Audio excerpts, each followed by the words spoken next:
To one guy, one stupid guy who no one loves. Now you're just making it sad. Oh my god, welcome to ScreenCrush, I'm Ryan Arey, and the Guardians of the Galaxy Volume 3 trailer just dropped. We're going to break down all of the Easter eggs, references, and little things that you might have missed. We open with the Marvel Studios logo slowly fading into Peter Quill's dashboard from his stereo that we saw in the first film. Marvel's been doing this a lot in their trailers, customizing their logo for each project to make it unique to the character. Now the audio says, We were gone for quite a while. Now this has two different meanings. One, the Guardians of the Galaxy obviously have been out of theaters for a while. We have not seen a Guardians of the Galaxy solo movie since 2017, which will be 6 years by the time this movie comes out. Now this of course was because of the firing of James Gunn and because of delays with COVID. James Gunn has had this script in a drawer for years. He said it's his emotional goodbye to the Guardians, and of course after this he's going to move on from Marvel and be heading DC Studios. So you can expect a lot of love and a lot of care in this film. And now we see that the Guardians are wearing like more official uniforms. It's this red and blue, a lot like Rocket's look in the comics. Now in the Guardians of the Galaxy Holiday Special, we saw that the Guardians had bought Nowhere, probably with like the money that they made from like helping people around the galaxy like we saw at the beginning of Volume 2. We also saw Peter signing forms, being an administrator. Basically, the Guardians are no longer a ragtag group of bandits who are going out and helping people. They're more official. They have uniforms. They have a headquarters, so they probably have a core of people that they assign to go take care of threats throughout the galaxy. So when you see all the Guardians in person together like this, it's probably a big deal, that there is a truly big threat that only they can face. So then we see them flying the same ship that we saw in the Holiday Special. Notice this is not the Milano, it's not a remake of the Benatar, this is a giant new ship. Again, befitting how they've stepped up their role in guarding the galaxy. Now, they're actually flying over the Hudson River right now, just over Manhattan. You can tell because this is the Statue of Liberty, which of course is famous for welcoming immigrants to America, except now it's welcoming aliens to this version of Earth. What do you mean this version of Earth? Well, I'll get into that in just a second. What's interesting is later on we see that this version of Earth looks like it's still kind of trapped in the 1980s, judging by their cars. Now I'll go into that more in a second, but that actually means that this version of Manhattan would still have the two towers in it. So I think that we would actually see the original World Trade Center in the movie, but they didn't use it in the trailer. You know, I'm not so sure about that. Let me Google it. Oh look, we have a free Wi-Fi network called This Is Amazing Free Wi-Fi. Very fast. No, Doug, don't. Oh! Oh no, it looks as if all of my data has been stolen. Whatever could have happened?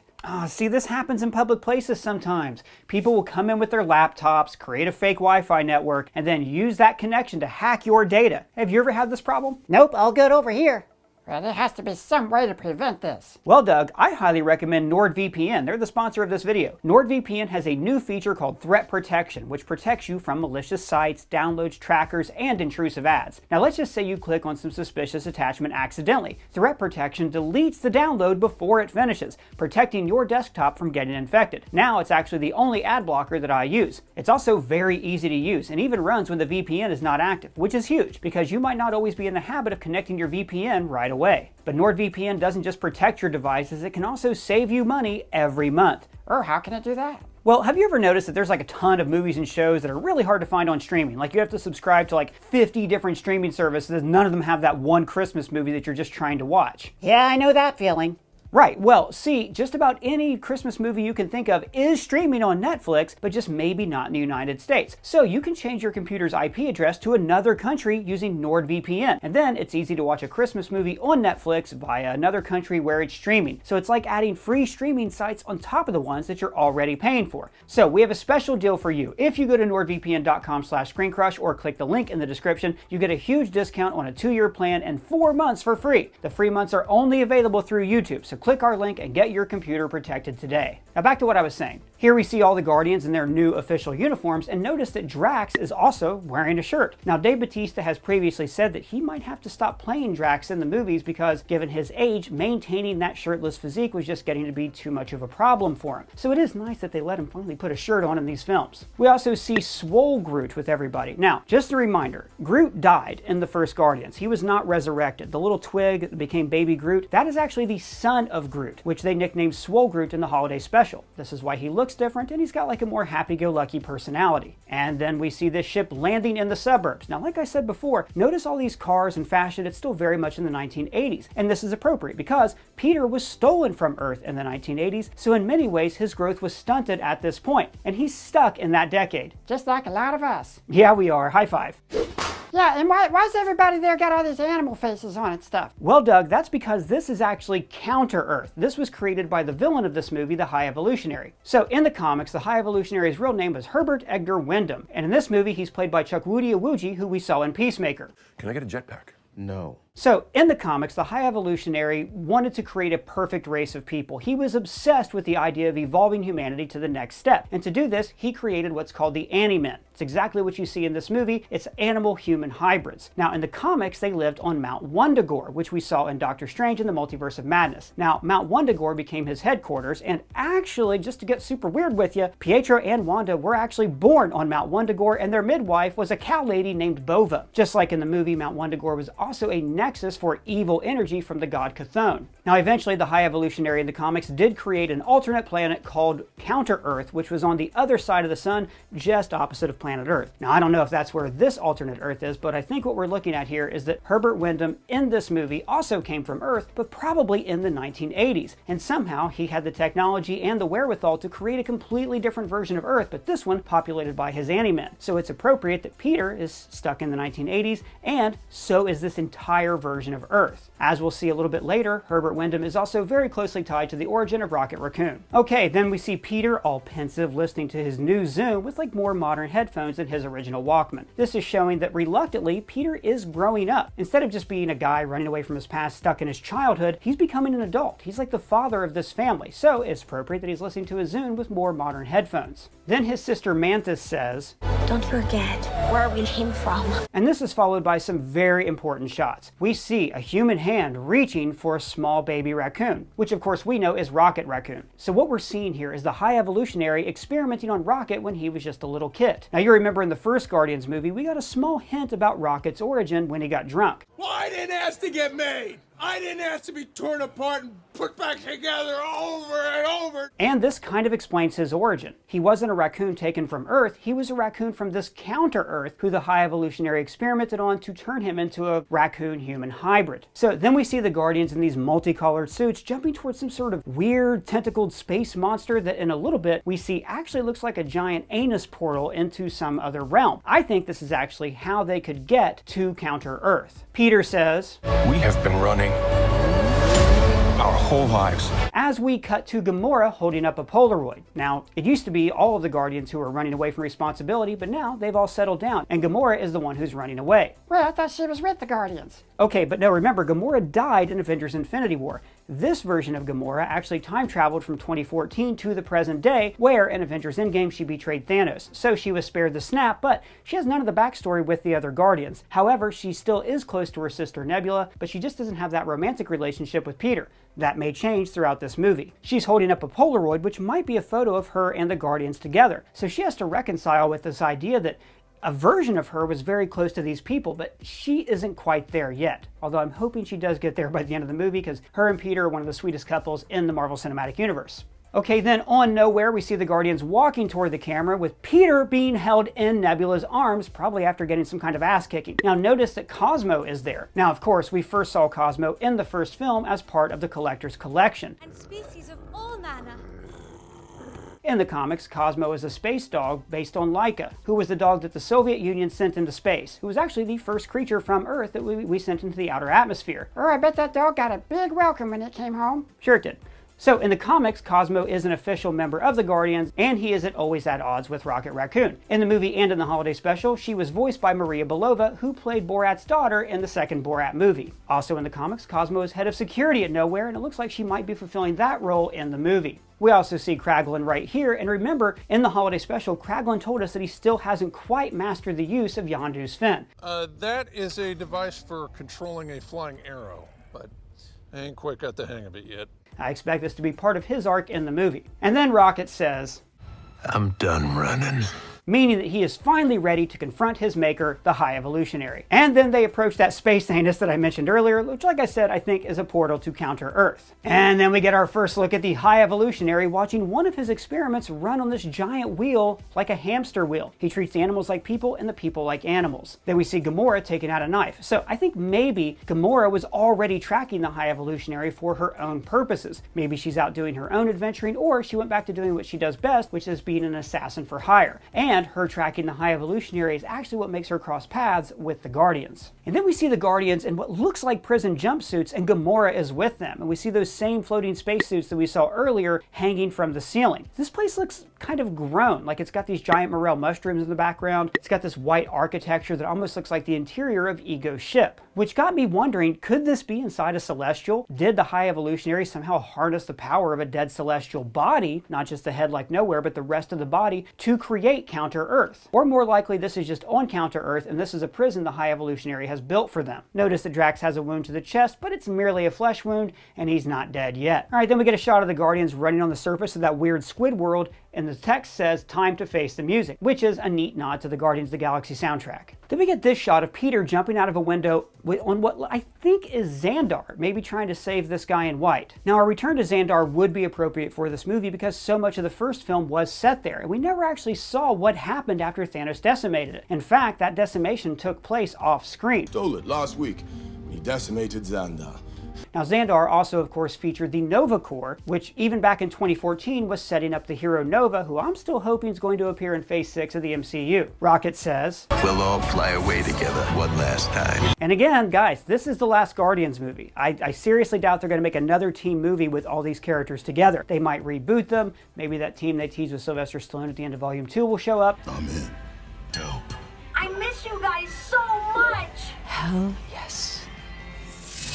But for the Guardians that we know in this iteration, this is it. All bets are off, and as we're going to see later, people might die. Notice that in this shot, too, you can actually see it's so well detailed and rendered. You can see the close-up of the machinery on Rocket Raccoon's face. And then we see Peter and Swole Groot running from a crashing ship, probably on Counter-Earth, and I could be wrong, but I think this actually is their ship, meaning they're going to be stranded on this planet. And we get another awesome shot of the High Evolutionary, who could potentially be one of the biggest bads in the MCU, as Rocket's narration shows him hugging an otter. That beautiful sky. This way, otters! And this otter is named Lady Lylla, and believe it or not, she was actually teased in the very first Guardians movie. In that film, when Rocket's been arrested by the Nova Corps, we see his known associates, and she is listed as one of them. So, much like Rocket, she is a sapient otter who was probably created by the High Evolutionary. And in the comics, she is Rocket Raccoon's soulmate. And I will personally kill the Time Child and eat his entrails on my tummy. She is heiress to the largest toy-making empire, Mayhem Mechanics, on the planet Half-World. And in the movie, it looks like they are just as close. In fact, this is a person who probably knew Rocket when he was young. Somebody who can immediately cut through all of the different emotional barriers he puts up around him. I know you play like you're the meanest and the hardest, but actually you're the most scared of all. Cause just a little bit of love reminds you how big and empty that hole inside you actually is. I said shut up. In a series that's about family, it's very fitting that Rocket is going to be reunited with somebody from his past, who is basically his surrogate sister or mother. And then we see this shot, which really scares me. Peter is upset, there's blood dripping, there's this weird hospital tube, somebody's dying. And I think it could be Rocket, because in the very first movie, he said, Oh, what the hell? I don't got that long a lifespan anyway. I mean, look, if you're going to give the audience a gut punch in this movie, I think Rocket's probably the character that we would least like to lose. We're all mad at Peter after what he did with Thanos in Infinity War, and Rocket was there for the entirety of the blip. How you doing? We saw him suffer to bring all of these people back from the dead. And then, right after that happens, he loses them and doesn't even get to spend the rest of his life with his family. That would be a real gut punch death. Okay, and then we see them running into the Obelisk monster that we saw in Guardians of the Galaxy Volume 2, because the Guardians are most likely going to encounter the Sovereign once again. And then we see him, one of my all-time favorite Marvel characters, Adam frickin' Warlock, played by Will Poulter. Adam Warlock is an extremely weird character. I wish he would have been around for Infinity War, so I'm going to explain who he is. Now, you'll remember that in the first movie, the Guardians ran afoul of a group called the Sovereign. These were people who were gold-skinned, and they genetically engineered themselves into what they thought was the perfect race. So then, in the Guardians post-credit scene, we saw Aisha creating a new person who she said that would be the most perfect creation ever. More powerful, more beautiful, more capable of destroying the Guardians of the Galaxy. I think I shall call him Adam. But Adam Warlock's comics origin will put a big wrinkle in this that will make him start off as a villain and then become a hero. And hopefully, in his own movie, a villain that he himself has to fight in combat. I love this character. So, Warlock in the comics was created to be the perfect being by a group of scientists called the Enclave. One thing that he's very famous for is permanently owning the Soul Gem. That's the Soul Stone, but in the comics they're called gems, which is a green stone that's always in his forehead. They've kind of made an allusion to that in this movie where we see that he's got some kind of indentation in his forehead, but it's not going to be one of the Infinity Stones. So when Adam Warlock was still just flying around the galaxy, he was actually taken in by the High Evolutionary who gave him the name Warlock. And the High Evolutionary was very influential to Adam in his earliest years. So I think we'll see something like that play out in this movie, where at first Adam is hatched by the Sovereign, he goes after the Guardians, he falls in with the High Evolutionary, who then gives him more of an identity and tells him, hey, you're not just programmed to defeat the Guardians, you can be your own person. And then Adam has to find his own conscience, and eventually he'll join the side of good against the High Evolutionary. So one of my favorite Adam Warlock stories in the comics is when he actually meets his evil future self called the Magus. So basically, in the far future, Adam Warlock becomes worshipped by like most of the galaxy, and he forms this evil church that's just designed to worship him and conquer. So he actually has to travel into the crossroads of infinity and destroy the timeline that created the Magus. Afterwards, Warlock actually becomes one of the chief foes, and eventually ally, of Thanos.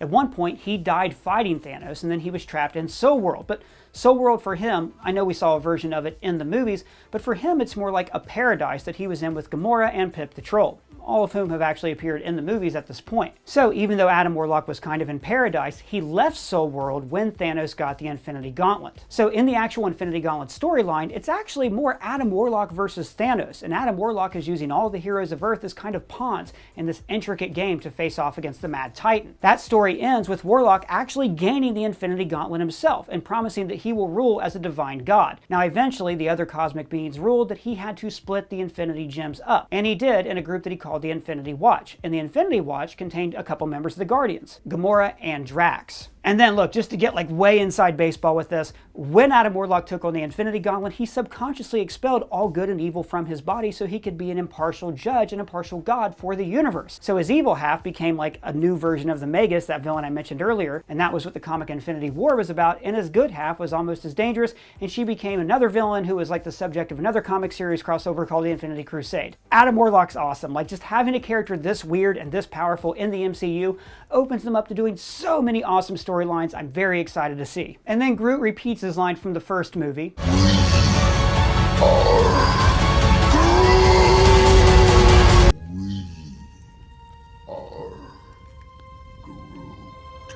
But this time he uses it as a battle cry as he and Peter are firing guns back to back, and he's growing multiple arms to shoot different guns out as they spin around in circles.